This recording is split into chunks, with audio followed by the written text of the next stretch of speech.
एक गांव के करीब एक घना जंगल था जिसके बारे में मशहूर था कि वहां रात को जाने वाला कभी वापस नहीं आता। लोगों का कहना था कि जंगल में एक प्रासरार वजूद है, रहता है, जिसकी आंखें अंधेरे में चमकती हैं और जो किसी को अपनी तरफ मुतवजा करके गायब कर देता है।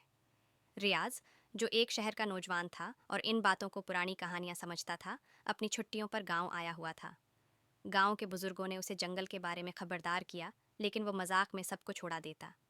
एक रात रियाज ने फैसला किया कि वो इस राज को खोजेगा और सबको साबित करेगा कि ये सब झूठ है। रियाज एक मुशाल और चाकू लेकर जंगल में दाखिल हो गया। जंगल रात के वक्त खामोश और खौफनाक था। हर तरफ तारीकी छाई हुई थी और सिर्फ पत्तों की सरसराहट और जानवरों की आवाज़ें सुनाई दे रही थीं। कुछ देर चलने के बाद रियाज ने महसूस किया कि कोई उसे देख रहा है। इसके कानों में अजीब सरगोशियां गूंजने लगीं, जैसे कोई दूर से उसे बुला रहा हो। वो मिशाल की रोशनी में आगे बढ़ा और अचानक इसे झाड़ियों के पीछे दो चमकती हुई आंखें दिखाई दें।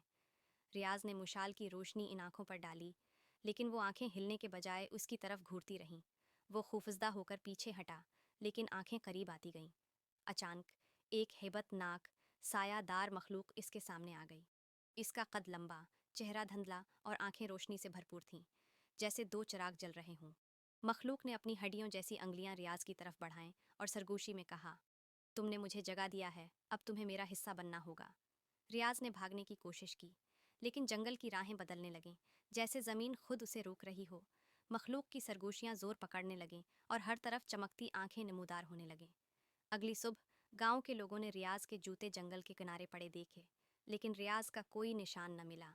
जंगल के बारे में एक और कहानी बन गई और लोग कहते हैं कि अगर आप रात को जंगल के करीब जाएं, तो आपको वहां से सरगोशियां सुनाई देंगी और चमकती आंखें झांकती दिखाई देंगी।